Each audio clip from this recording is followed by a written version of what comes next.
오마이TV 시청자 여러분 안녕하세요. 오마이뉴스 김병기 기자입니다. 오늘 모실 이 사람 10만인 오마이뉴스를 후원하는 10만인 클럽 회원은 최병성 목사입니다. 오늘은 제가 이 최병성 목사님을 모시고 최병성의 환경 리포트를 진행할 예정인데요. 이에 앞서서 아주 특별한 장소로 나와 있습니다. 세종과 대전을 잇는 태양강 자전거 도로입니다. 8차선 도로 중앙에 3.9m 높이의 자전거 도로가 있는 것도 좀 특이한데요. 8.8km 구간 중에 4.6km 구간이 지붕이 태양광 패널입니다. 패널은 총 7,502개인데요. 설비 용량은 1.9MW라고 합니다. 세종시는 이 전기를 생산해서 세종시내 가로등과 전광판 등에 보내고 있는데요. 최근 무분별하게 산림을 훼손해서 태양광과 풍력 등을 설치해 논란이 되기도 하고 있는데요. 이 도로는 그렇게 하지 않아도 발상의 전환만 한다면 재생에너지를 마음껏 생산할 수 있다는 가능성을 보여주고 있습니다. 지금 그 바깥에는 그 햇볕이 따가운데요.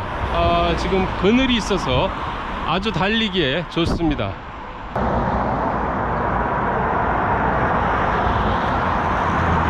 말씀 좀 묻겠습니다. 여기 이거 저 뭐야 그늘이 있어 좋죠. 그늘 있어서 좋고 또 아니 안전하잖아요. 차들이 하고 안전하고 친환경이나 좋잖아요. 친환경이어서 좋다. 그 어디 뭐 세종에서 뭐 자주 왔다 갔다 합니까? 예. 어떻게 뭔 일로? 세종에서 예. 멀리 갈 때는 뿌리공원까지 가고 예, 왜요? 운동하러? 운동하러. 그리고 이제 대전 중앙시장까지도 갈 때 있고. 예. 승용차 기름값 비싸니까 예. 웬만한 데는 이거로 다녀요. 거의 뭐 자전거 고속도로라고 할 수 있는데요. 단점이 있다면 양옆으로 8차선 도로인데 차가 너무 많이 지나가고 있어서 차 소음 때문에 좀 온전한 라이딩을 즐기기 좀 어렵다는 점이 있습니다. 하지만 이렇게라도 그 기존 시설을 이용해서 지구 온난화를 좀 막을 수만 있다면 미래 세대에 부끄럽지 않는 선배가 되겠죠.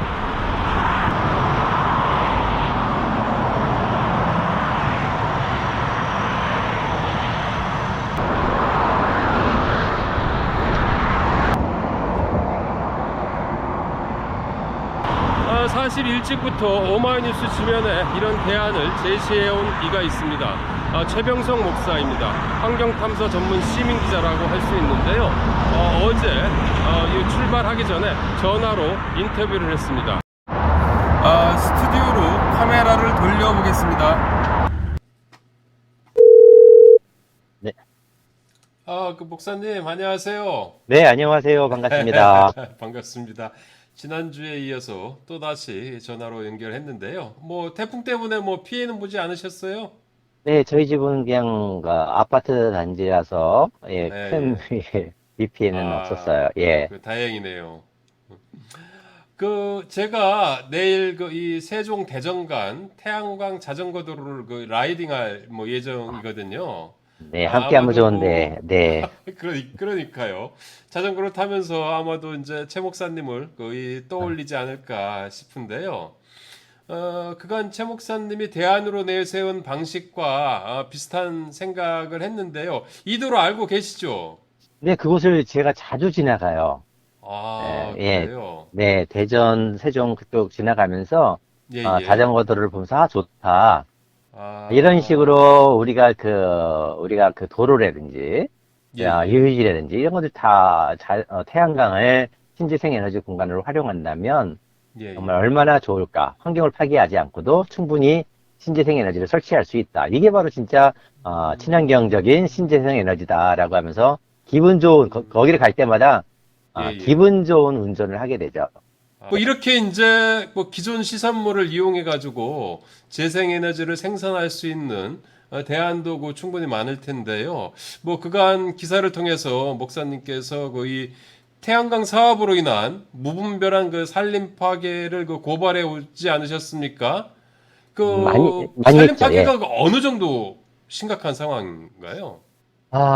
정말 지난주에도 제가 어디를 다녀왔냐면 이제 신재생 예, 예. 에너지를 한다. 근데 이제 신재생 에너지 종류가 이제 산지 태양광이 있고, 예, 그다음에 예. 그 산지 풍력이 있고, 그다음에 해상 풍력이 있고, 그다음에 예. 간척지라는 태양광 이런 거 있잖아요. 예, 예, 그게 이제 그렇죠. 태양광과 이제 풍력인데, 예, 예. 이제 그 육상 풍력으로 지금 설치하고 있는 경북 영양에 다녀왔어요.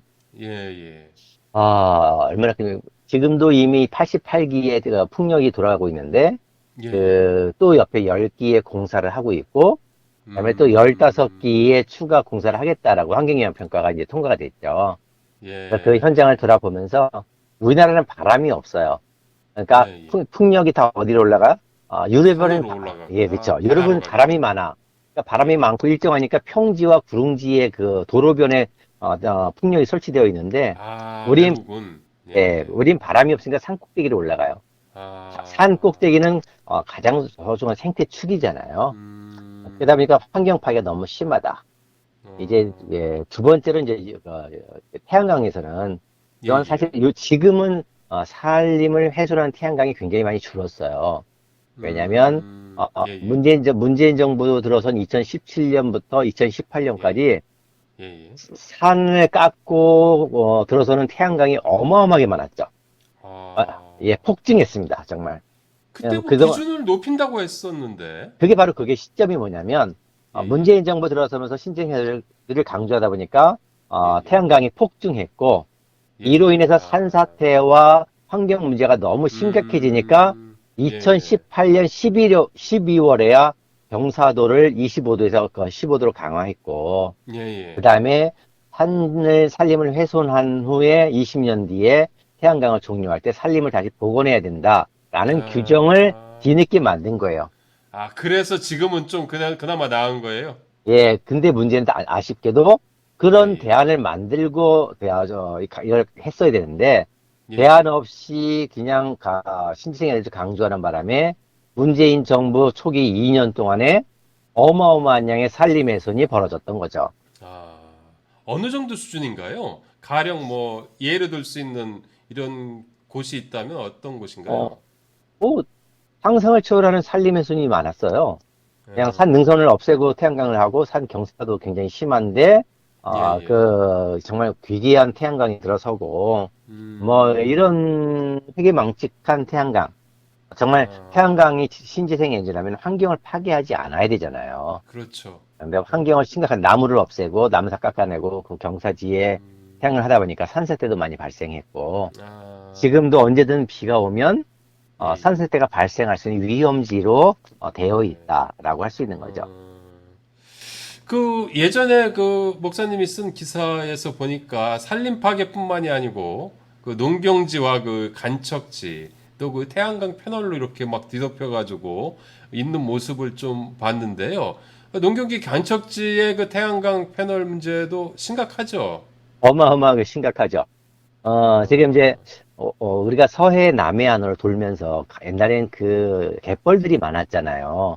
그렇죠. 우리가 리아스식 해안이다. 그래가지고. 예, 근데 예. 우리가 농토가 적다고 쌀 생산한다고 하면서 그 정말 낙지와 수많은 조개들이나 아름다운 갯벌들 다 매립했어요. 그리고 예, 간척지로 예. 만들었죠. 그게 예, 이제 예. 20년, 30년 전의 일이에요. 예, 예. 수많은 돈을 들여서 간척지를 만들었는데 예, 예. 이제 와서 그 간척지마다 예. 전부 태양광으로 덮는 일들이 진행되고 있어요. 근데 그러니까 음. 간척지는 무지 넓잖아요. 그렇죠. 무안에 50만 평, 영암에 500만 평, 그다음에 예. 저 땅끝 완도의 약산면 섬에도 간척지에 50만 평. 음. 뭐 이런 식으로 간척지를마다 태양광을 뒤덮고 있는 재앙이 예. 벌어지고 있다. 문제는 여기 있어요. 음, 어, 그 곳에서 농사를 짓는 사람들은 토지주가 아니에요. 대충 그렇겠죠. 우리나라 토지주들은 예. 그냥 배가 부르니까 예. 토지를 대여해주고 예. 임대해주고 예. 그 예. 소장농들이 1년에 평당 1,000원씩 주고 임대를 해요. 예. 그런데 태양광 사업자들이 예. 평당 예. 거의 6배인 6,000원에서 8,000원, 심지어 음. 만 원까지 주겠다라고 임대료를 예. 예. 하고 지금 토지주들을 현혹하고 있는 상태예요. 그러면 음. 태양광 토지주는 누구의 입장이 되겠어요? 졸지에 이전에 만나보진 않던 목돈을 만질 수 있게 되는데, 그렇죠. 예, 예. 그러니까 전부 다, 이제 그 임차농, 우리나라의 60%, 70%가 임차농이거든요. 예, 예, 예. 임차농들이 갈 곳이 없어지는 거예요. 음, 이게 지금 정부의 잘못된 신재생 에너지 정책으로 인해서 농민들이 심각한 위기를 모면하고 있다. 예? 위기에 직면하고 있다라는 게. 근데 예, 이게 예. 왜 이런 일이 벌어졌냐면 이것도, 예, 예. 옛날에는 그 우량농지인 간척지는 그 태양광을 할 수가 없었어요, 법으로. 근데 그래요. 그 길을 열어준 게 이제 문재인 정부예요. 신재생 에너지 보급을 아, 확대하려고 예, 그 예. 염해 기준 판정을 완화했죠. 그래서, 어, 그러니까, 어, 그, 쌀을 농사를 짓는 벼뿌리가 굉장히 얕거든요. 예, 예. 벼뿌리가 10cm밖에 안 들어가요. 예, 예. 근데 거기가 간척지다 보니까 60cm 밑을 파면 예. 어느 곳이든 다 소금이 나와. 음, 그러니까 그 위에는 물을 수십 년간 농사를 져왔기 때문에 염해 피해가 하나도 없어. 그런데 염해 피해, 여기가 염해 피해지다라고 하면서 60cm를 파서 염해를 판정하게 하죠. 그래서 네. 뭐 지금 염해 피해가 없이 농사 잘 짓고 있는 그 간척지마다 염해 피해지라는 이름으로 예, 지금 태양광을 뒤덮고 있는 예. 어처구니 없는 일들이 벌어지고 있다라고 할 수 있어요. 참 상당히 이 심각하네요. 뭐 지구 네. 온난화 문제 때문에 사실은 이 재생 에너지 문제가 좀 더 활성화되고 재생 에너지가 좀 더 잘 보급되고 뭐 이런 상황이긴 한데 뭐 그런 게 이렇게 좀 부작용을 겪고 있다니까 상당히 참 문제네요. 선우가 잘못된 거죠, 뭐. 예. 신재생 에너지라는 이름으로 실행 방법이 너무나 잘못됐다라고 할 수 있는 거예요. 이 재생에너지를 생산한다면서 사실상 무분별한 이 토건 사업을 진행하고 있다는 뭐 이런 얘기잖아요. 네. 그죠? 뭐 이런 대규모 재생에너지 산업 이것의 가장 큰 폐해는 뭐 좀 아까 이제 지적은 하시긴 했는데 정리하면 어떻겠습니까? 일단은 환경 파괴가 심각해지고요. 예, 예. 그다음에 농민들에게 농지를 상실을 가져오게 되고, 그다음에 올바른 신재생 에너지 보급을 막고 있다라는 거예요. 국민들의 반감을 가져오면서 예, 예. 지금 몇 년 전에 이제 문재인 대통령이 신안 앞바다에 가서 예, 뭐라고 얘기했냐면 해상 풍력을 축사하면서 예. 앞으로 10년 동안 45조인가를 들여서 8.6기가와트의 세계 최대의 풍력 발전을 하겠다고 그랬어요. 앞으로 10년 동안 48조를 넣어서. 예, 예. 그런데요, 10년 동안 48조, 이거 잘 기억하셔야 돼요. 예, 예. 베트남은요, 예, 재작년 1년 동안에, 예, 예. 10년이 아니라 1년 동안에 예, 지붕 태양광, 건축물에 있는 지붕의 태양광 설치만으로 예, 예. 9.5기가와트의 태양광 전기를 설치했어요. 그러니까 이게 뭘 말해요? 지붕에 이미 설치되는 건물 지붕과 벽면을 이용하면 예, 예. 더 적은 돈으로 더 많은 전기를 생산할 수 있고 더 빨리 할 수 있어요. 그런데 이런 것들을 다 팽개치고 외면하고 예, 예. 엉뚱하게 자본의 논리로 대규모로 굴러가다 보니까 말이 안 되는 잘못된 신재생 에너지 정책으로 가게 됐고 결국은 신재생 에너지 보급의 확대가 늦어지고 있는 꼴이 되고 있다라고 할 수 있는 거죠. 그런 폐해가 있는 거네요. 네. 어쨌든 이를 관리 감독할 정부 기관이 환경부지 않습니까? 가장 큰 주무부서라고 하면 이제 산자부일 거고요. 그다음에 환경부는 환경에 관한 부서만 부분만 하다 보니까 예, 예. 사실은 이 신재생 에너지에 있어서 환경부는 큰 힘을 발휘하지 못하고 있다. 그러다 보니까 정부 눈치를 보느라고 환경 파괴되고 있는 것에 그냥 침묵하고 방관하고 있다라고 하는 거겠죠. 네. 그렇군요. 목사님 기사에 보면은 재생 에너지 산업 선진국들의 바람직한 모델 같은 것들을 좀 많이 소개를 했던데요. 뭐 그런 대안에 대해서 좀 말씀해 주시면 어떻겠습니까? 소개해 주시면. 대안이 굉장히 많아요. 진짜 환경의 선원이 없는 재생에너지, 친환경 에너지라고 할 수 있겠죠. 제일 먼저 할 수 있는 곳이 어디냐면 이제 도로입니다. 우리나라는 아시다시피 도로가 무지 많은 나라예요. 국토 면적에 비해서 도로가 얼마나 많냐? OECD 국가 평균의 7배나 많습니다. 어마어마한 거죠. 그런데 어마어마한 환경 파괴가 있었네요. 예, 그렇죠. 지금도 근데 도로를 많이 계속 놓고 있잖아요, 사방이. 예, 그렇죠. 예, 예. 그러면 도로에 어디에 태양광을 설치할 수 있냐? 방음벽, 그 다음에 방음 터널 지붕 위에, 예, 예. 그 다음에 이제 고속도로 같은 경우는 보통 예, 빨리 달리기 위해서 성토를 하잖아요. 예, 예. 그다음에 성토면에 보면 도로가 높으니까 왼쪽에 양쪽에 경사면이 있죠. 얘가 예, 예. 범면이라고 하는데 예, 예. 이 곳이 어마어마하게 많아요. 이거 그 고속도로 그 양의 그 벽면만 해도 그냥 엄청나겠네요. 고속도로 방음벽 그다음에 범면 방음 터널만 해도 엄청난 양의 태양광을 설치할 수가 있죠. 근데 안 하고 있다는 거예요. 그럼 왜 안 하는 거죠? 그게 그 정부의 의지의 문제고 정책의 문제인 거죠. 그 정책이 잘못된 거죠. 그 다음에 또 외국에서는 그런 걸 하고 있는 거 아닌가요? 그러면? 많이 하고 있죠. 이태리 같은 경우라든지 많은 곳에서 하고 있고 우리나라도 고속도로 그 범면에 태양광을 설치한 곳을 중간중간 조금 만날 수 있어요. 정말 보기 좋아요. 그런데 그걸 전면적으로 하면 되는데 맨날 지금 산 깎고 바다 메꾸고 하는 이 잘못된 환경 파괴만 올인하느라고 올바른 우리나라 국토가 얼마나 작아요. 그렇다면 우리가 국토가 큰 나라도 아니야.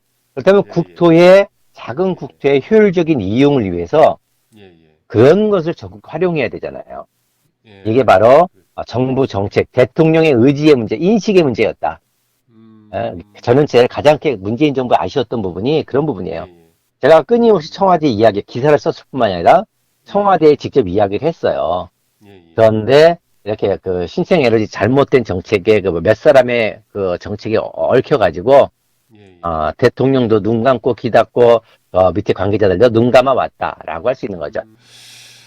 그래요. 이 마지막으로 태양광 문제와 관련해서 뭐 환경 파괴에 대해서 그간 많이 지적을 해오셨는데요. 환경부에 꼭 당부하고 싶은 말이 있다면 무엇인지요? 환경부는 예, 예. 대한민국의 환경을 지키라고 있는 부서죠. 예, 예. 그런데 대한민국의 환경부는 지금 자기 역할, 자기의 본분을 잃어버리고 한자부에 부속된 하위 기관으로 전락돼 있다. 그래서 사업자들이 국토를 파괴하는데 열심히 파괴하도록 허가 내주는 있고 있다라는 거예요. 그래서 환경부가 왜 환경부인지 자신의 본분을 깨달았으면 좋겠다라고 생각을 합니다. 그래요. 목사님 오늘 말씀 너무 고맙고요. 앞으로도 오마이뉴스를 통해서 좋은 글 써주시기를 부탁드립니다. 다음에 또 모시도록 하겠습니다. 안녕히 계세요. 네, 고맙습니다. 지금까지 오마이뉴스의 최병성 리포터를 연재하고 있는 환경 전문 시민 기자인 최병성 목사였습니다. 이 사람 10만인 코너를 마치기 전에 홍보 말씀드립니다.